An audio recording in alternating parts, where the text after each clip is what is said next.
Kalaburagi ಚಿತ್ತಾಪುರದಲ್ಲಿ RSS ಪಥಸಂಚಲನಕ್ಕೆ ಅವಕಾಶವನ್ನ ಕೊಡಲಾಗಿದೆ. ಷರತ್ತುಬದ್ಧ ಅನುಮತಿಯನ್ನ ಕಲಬುರಗಿ ಹೈಕೋರ್ಟ್ ನೀಡಿದೆ. ಆರ್ಎಸ್ಎಸ್ ಪಥಸಂಚಲನಕ್ಕೆ ಈಗ ಅವಕಾಶ ಸಿಕ್ಕಿದೆ. ಕಲಬುರಗಿ ಚಿತ್ತಾಪುರದಲ್ಲಿ ಪಥಸಂಚಲನಕ್ಕೆ ಅವಕಾಶವನ್ನ ಕೋರಲಾಗಿದೆ. ಆರ್ಎಸ್ಎಸ್ ಜೊತೆಗೆ ಯಾವುದೇ ಖಾಸಗಿ ಸಂಘಟನೆಗಳು ಕೂಡ ಸರ್ಕಾರಿ ಜಾಗದಲ್ಲಿ ಹಾಗೂ ಸರ್ಕಾರಕ್ಕೆ ಸಂಬಂಧಪಟ್ಟಂತಹ ಆಸ್ತಿಗಳಲ್ಲಿ ಯಾವುದೇ ರೀತಿಯ ಚಟುವಟಿಕೆ ಮಾಡೋದಕ್ಕೆ ಸರ್ಕಾರದಿಂದ ಪರ್ಮಿಷನ್ ಅನ್ನ ತೆಗೆದುಕೊಳ್ಳಬೇಕು ಎನ್ನುವಂತಹ ಆದೇಶವನ್ನ ರಾಜ್ಯ ಸರ್ಕಾರ ಹೊರಡಿಸಿತ್ತು. ಈ ಆದೇಶವನ್ನ ಪ್ರಶ್ನಿಸಿ ಆರ್ಎಸ್ಎಸ್ ಹೈಕೋರ್ಟ್ ಮೆಟ್ಟಿಲೇರಿತ್ತು. ಇದೀಗ ಕಲಬುರಗಿ ಹೈಕೋರ್ಟ್ ಷರತ್ತುಬದ್ಧ ಅನುಮತಿಯನ್ನ ನೀಡಿದೆ.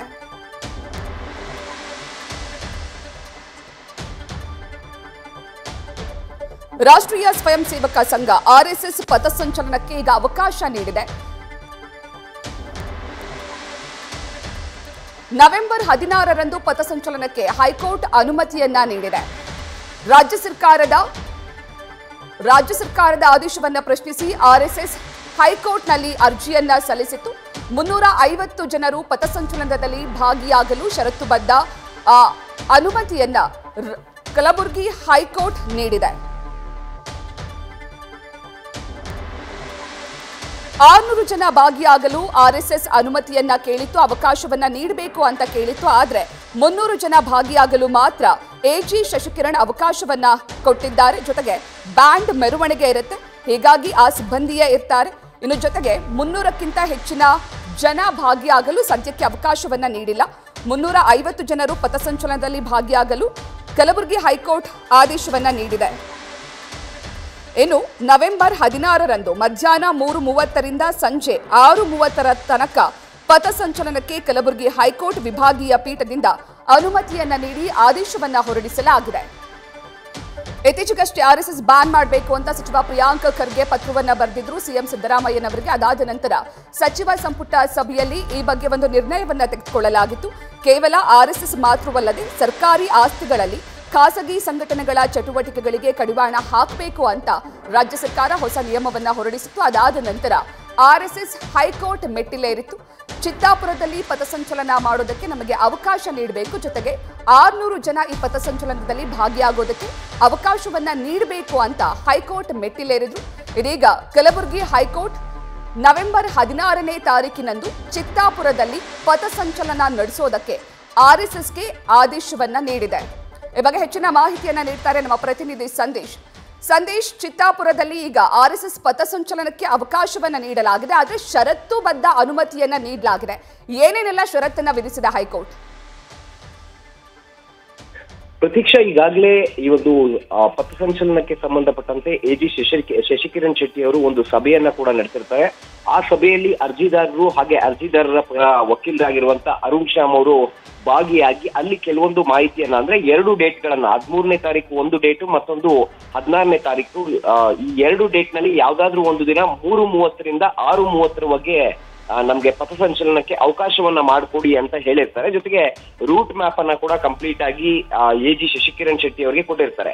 ಆ ಒಂದು ಸಭೆಯ ಒಂದು ಡೀಟೇಲ್ ಅನ್ನ ಅಥವಾ ಸಭೆಯಲ್ಲಿ ನಿರ್ಧಾರವಾದಂತಹ ತೀರ್ಮಾನವನ್ನ ಕೋರ್ಟ್ ಗಮನಕ್ಕೆ ತರುವಂತ ಕೆಲಸವನ್ನ ಎಜಿ ಶಶಿಕಿರಣ್ ಶೆಟ್ಟಿ ಅವರು ಕೂಡ ಮಾಡಿದ್ರು. ಈ ಒಂದು ವಿಚಾರಣೆಯನ್ನ ಅಥವಾ ಇದರ ಒಂದು ಫಲಿತಾಂಶವನ್ನ ಅಥವಾ ಆ ಒಂದು ನಿರ್ಧಾರವನ್ನ, ಅಂದ್ರೆ ಪಥಸಂಚಲನಕ್ಕೆ ನೀವು ಸಭೆಯ ಮುಖಾಂತರ ಏನ್ ನಿರ್ಧಾರ ತೆಗೆದುಕೊಂಡ್ರಿ ಅದನ್ನ ಇವತ್ತು ಕೋರ್ಟ್ಗೆ ತಿಳಿಸ್ಬೇಕು ಅಂತ ಹೇಳಿದ್ರು. ಹಾಗಾಗಿ ಇವತ್ತು ಕೋರ್ಟ್ಗೆ ತಿಳಿಸಿದಂತ ಸಂದರ್ಭದಲ್ಲಿ ಮಧ್ಯಾಹ್ನ 2:30ಕ್ಕೆ ವಿಚಾರಣೆ ಶುರುವಾಗುತ್ತೆ. ವಿಚಾರಣೆ ಶುರುವಾದಂತ ಸಂದರ್ಭದಲ್ಲಿ 600 ಜನ ಭಾಗಿಯಾಗೋದಕ್ಕೆ ಅವಕಾಶವನ್ನ ಕೊಡಿ ಅಂತ ಹೇಳಿ ಅರ್ಜಿದಾರರ ಪರವಾಗಿರುವಂತಹ ವಕೀಲರಾಗಿರುವಂತಹ ಅರುಣ್ ಶ್ಯಾಮ್ ಅವರು ವಾದವನ್ನ ಮಾಡ್ತಾರೆ. ಆದ್ರೆ ಎಜಿ ಶಶಿಕಿರಣ್ ಶೆಟ್ಟಿ ಅವರು 300 ಜನರಿಗೆ ಮಾತ್ರ ಅವಕಾಶವನ್ನ ಮಾಡಿಕೊಡ್ಲಾಗತ್ತೆ ಅಂತ ಹೇಳ್ತಾರೆ. ಆದ್ರೆ ಕಡೆಯದಾಗಿ ಕೋರ್ಟ್ ಒಟ್ಟು 350 ಜನರಿಗೆ ಪಥಸಂಚಲನದಲ್ಲಿ ಭಾಗಿಯಾಗೋದಕ್ಕೆ ಈಗ ಅವಕಾಶವನ್ನ ಮಾಡಿಕೊಟ್ಟಿರುವಂತದ್ದು. ಅಂದ್ರೆ ಇಲ್ಲಿ ಪ್ರಮುಖವಾಗಿರುವಂತದ್ದು ಬ್ಯಾಂಡ್ ಮೆರವಣಿಗೆ ಕೂಡ ಇರುತ್ತೆ, ಜೊತೆಗೆ ಆ ಸಿಬ್ಬಂದಿಯೂ ಕೂಡ ಇರ್ತಾರೆ. ಹಾಗಾಗಿ ಆ ಸಿಬ್ಬಂದಿಯನ್ನು ಸೇರಿದಂತೆ ಒಟ್ಟು ಓವರ್ ಆಲ್ ಆಗಿ 350 ಜನಕ್ಕೆ 16ನೇ ತಾರೀಕು ಮಧ್ಯಾಹ್ನ 3:30ರಿಂದ 6:30ರವರೆಗೆ ಚಿತ್ತಾಪುರದಲ್ಲಿ ಪಥಸಂಚಲನವನ್ನ ಮಾಡೋದಕ್ಕೆ ಈಗ ಕಲಬುರಗಿ ಹೈಕೋರ್ಟ್ ವಿಭಾಗೀಯ ಪೀಠ ಅನುಮತಿಯನ್ನ ನೀಡಿ ಆದೇಶವನ್ನ ನೀಡಿದ್ದಾರೆ. ಯಾಕಂದ್ರೆ ಈ ಹಿಂದೆ ಕೂಡ ಸಭೆಯನ್ನ ನಡೆಸಿ ಆ ಸಭೆಯಲ್ಲಿ ನೀವು ಯಾವ ರೀತಿಯ ತೀರ್ಮಾನವನ್ನು ತೆಗೆದುಕೊಳ್ಬೇಕು ಅಂದ್ರೆ ಮುಂದಿನ ದಿನಗಳಲ್ಲಿ ಇದು ಮಾದರಿ ಆಗ್ಬೇಕು, ಆ ರೀತಿಯ ಸಹಮತದ ನಿರ್ಧಾರಕ್ಕೆ ಬನ್ನಿ ಅಂತ ಕೋರ್ಟ್ ಸೂಚನೆಯನ್ನ ಕೂಡ ಕೊಟ್ಟಿತ್ತು.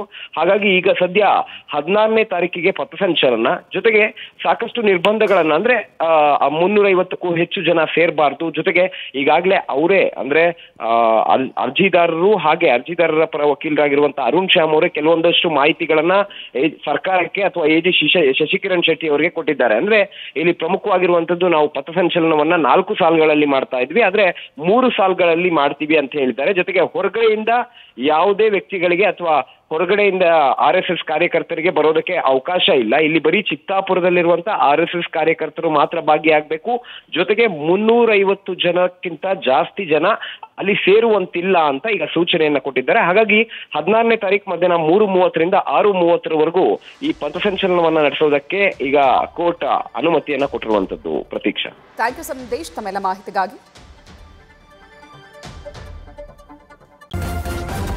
ನ್ಯೂಸ್ ಫಸ್ಟ್ ನಿರ್ಭೀತಿಯಿಂದ ನಿಮ್ಮ ಪರವಾಗಿ.